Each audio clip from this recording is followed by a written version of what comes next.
Is passwordless sign-in safe? Hi everyone, I'm Leo Notenboom for askleo.com. If you're watching this on YouTube, be sure and hit the like button if you got value out of this video. It will help others on YouTube find what they're looking for when they search what is ultimately the second largest search engine on the planet, YouTube. Today's question. I was reading about passwordless logins and how great they are. Better and more convenient than long, complicated passwords that we might use with a password manager like LastPass. I enter my username and click continue and then press another button to have a link emailed to me. I then go to my email and click the link in my email and voila, I'm automatically logged in.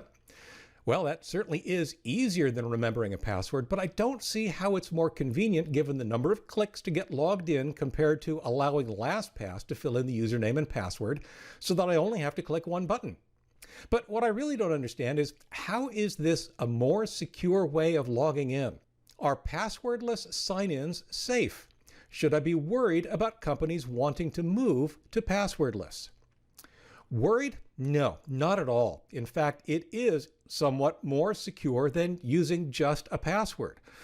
I'll show an example of one site that I log into regularly that uses passwordless login, and then I'll explain exactly why it's actually somewhat more secure than using a password, and at the same time, I agree with you, it's slightly less convenient. The site we're going to go to is medium.com. Medium is a very popular article publication site. It actually has a lot of good information on it. I even publish there from time to time. Now you'll notice here it's allowing me or offering to let me sign in with either Google or another email address that is also a Google email address. That's not what I want to do. Instead, I'm going to click on sign in. Now you can see here once again, it's offering me all of these different ways to sign in. Signing in with Google, with Facebook, with Apple, with Twitter, or signing in with email. Now, as you may or may not know, I'm not a fan of letting third parties like Google and Facebook and Apple and Twitter be my login gateway to all these other unrelated sites. I much prefer to have a unique and separate login for every site that I use. So that means I'm going to sign in with email and type in my email address. We'll click continue. And that's it. That is the login process, except that I'm not logged in.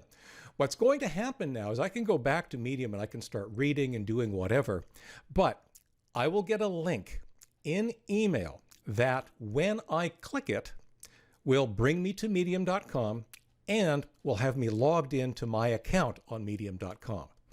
That's it. Conceptually, it is super, super simple. It is more secure because in a way, it's almost two-factor authentication. Think about it. You have to provide something you know, your email address, and then something you have, which is access to the account associated with that email address. In other words, they're leveraging your security on your email account to be their security to logging into Medium. It actually is more secure than a password. There's no password to lose here, except of course for the password or whatever your credentials are on your main email account, whatever email account you happen to use for this. But if Medium gets breached, for example, I have nothing there to lose. I've got an email address. Great. That's not really secret knowledge that I've got an email address. I have several, but there's no password to be stolen. What would be a problem is, of course, if my email account got hacked. Then, in addition to whatever else the ramifications would be for that, my email account could be used to then log into Medium as me because the hacker would have access to my email account. But generally, email accounts, especially the important ones, well, they have the option for lots of security. My particular email account includes both a password and two-factor authentication, so it's very unlikely that that will happen. As a result, in order to log into Medium, well, I've got to be able to log into my email account with that two-factor authentication. Now, that's why it's convenient and that's why it's more secure. There's no password to get lost. But, and it's an annoying but for me, my email address actually takes a rather, I'll call it circuitous route to my inbox. As you may or may not know, I route all of my email through Gmail. So even though I enter an email address on one of my personal domains, it shows up in one of my Gmail accounts. That takes time. It can take a minute or two, sometimes even longer. And that's, well, I'll just say annoying. In other words, in the time that it's taken me here to discuss all the pros and cons of what this scenario looks like, yeah, the email may not have even arrived yet. I have to wait in order to be able to log in. And even though my route is somewhat circuitous, even a direct route can sometimes take a little bit longer than you might expect. That's somewhat annoying. Now, given that Medium doesn't allow me to use a password, they don't offer it as a sign-in option, I have no choice.